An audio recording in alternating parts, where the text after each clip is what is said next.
Great. So we're here with Darragh from Europcar, in charge of their car sharing operations. Darragh, first of all, your impressions of autonomy so far. What have you made of it? Yeah, super interesting. I think, we've had a couple of reports as well coming out on car sharing from Inverse, from Fluctio in the last couple of weeks as well on the market growth. So seeing those conversations, I think some highlights coming from them on the Inverse panel already in terms of the growth.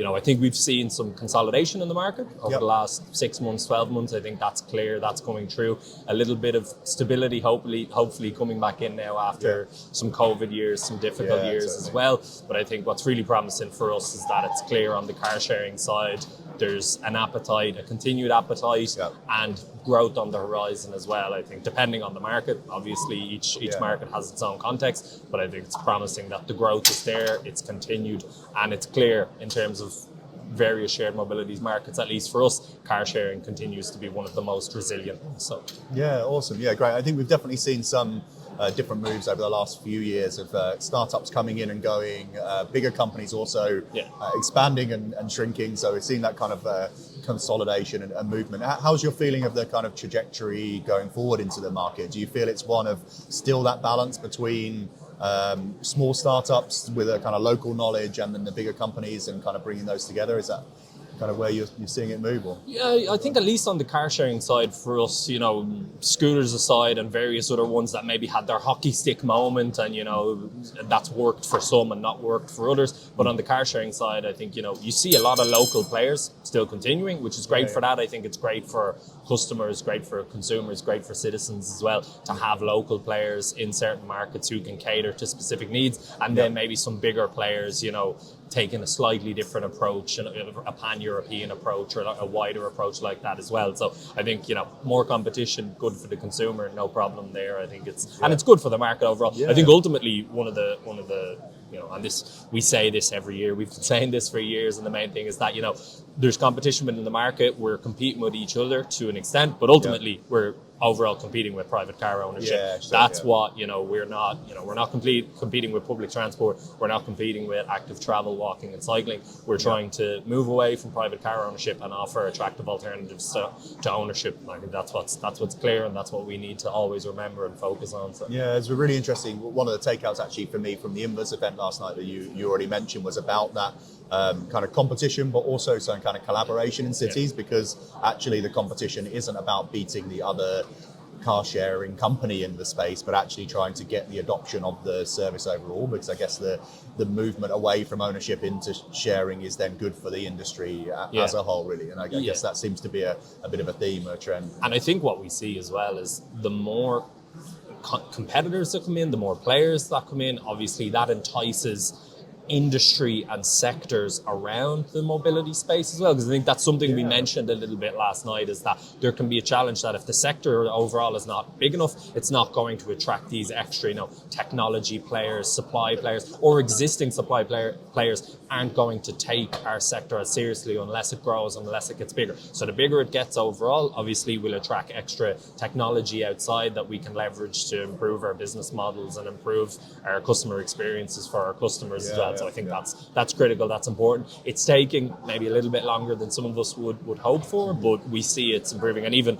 as you said, from the discussions with some of the other panels, we're seeing now, new damage technology features come online, improved KYC, know your customer, anti-fraud technology coming in as well. And, as we said, it takes some time, but we're seeing now consistently year after year that those big pains that we have in terms of profitability and barriers to growth, they're coming down gradually but surely. Yeah, there's always been the kind of relatively clear barriers, I guess. In a lot of other startup spaces, often you go path to profitability is really difficult. I guess in car sharing, it's difficult, but it's kind of clear there's a number of barriers to overcome, and if you can start to chip away at those each time with the technology particularly, it's always a good thing. And I think on the consolidation side as well, one of the other interesting topics, particularly for us with what Tomorrow's Journey does, was about the consolidation of products as well. So car sharing, but introducing different types of usage. So again, getting someone to say that the 5-year-old car that they own outright or have on some kind of finance agreement, getting rid of that and moving into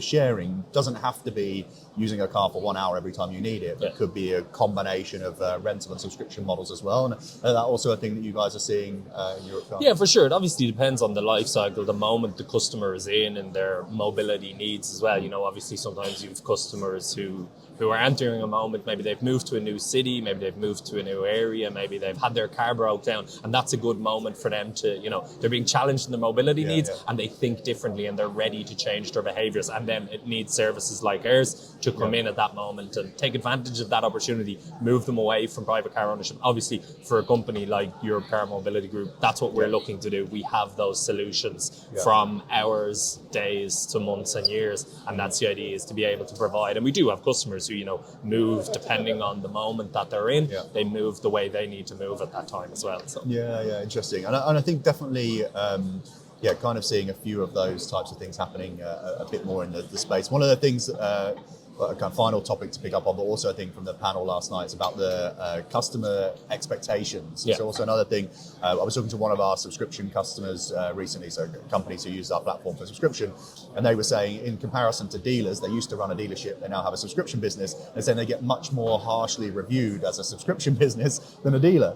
And it's like, it seems actually totally unfair, but it's something that came up in the panel yesterday, that you guys were talking about the comparison between rental and sharing. And I think we both had experiences where you talk to consumers about rental and they're kind of a bit like, the experience just isn't great, but it's just kind of what we expect, whereas sharing is much higher. But interesting to get your thoughts on that. Yeah, for sure. It's something we've long discussed as well, and I think we see it coming through in surveys and research pieces as well. I think it's the nature of what we've discussed, is that, from a pure rental perspective, that's a decades-long embedded behavior. You've seen it in TV shows, you've seen it in movies, you've seen people go through that process. Nearly everyone has either experienced it or walked by a desk of somebody doing it at an airport or a train station at some stage. So people know what to expect, and I think that influences the NPS a little bit in that regard. But obviously, with us coming from a digital pure player perspective, a 100% digital solution, and we also need to be conscious of the sector that we're playing in, like we discussed before, is that many of these players are heavily VC funded in a way that,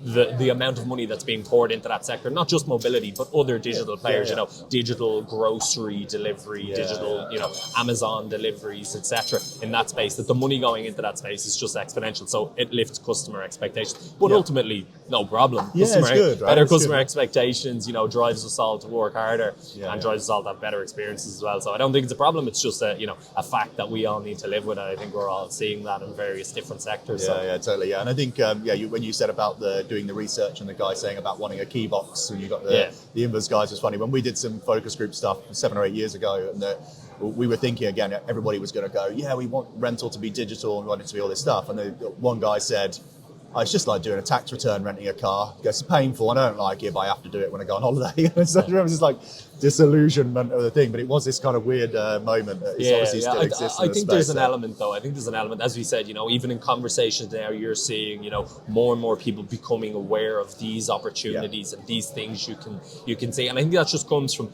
conversations with people, a neighbor using one of these services, say, they're using that, I could use that. But that's not the hockey stick growth that everyone wants. They're natural conversations. And I think the thing that always comes back to me is people say, like, you can't be what you can't see, and if you don't see someone using a service like that, you won't imagine yourself using it. So I think in that regard, it takes time. The tipping point is not going to be accelerated in such a way like that. So I think it's the point that, it's good that people are seeing different behaviors like this, but it'll take time for people to understand that those alternatives are out there. And the alternatives in that time will continue to improve as well year after year. Totally. No, that's awesome. Darragh, thanks very much. I feel like we could chat about this for hours and hours, but thanks hopefully for making another the time time today, and enjoy the rest of the show. Super. Okay, You thanks. too. Cheers.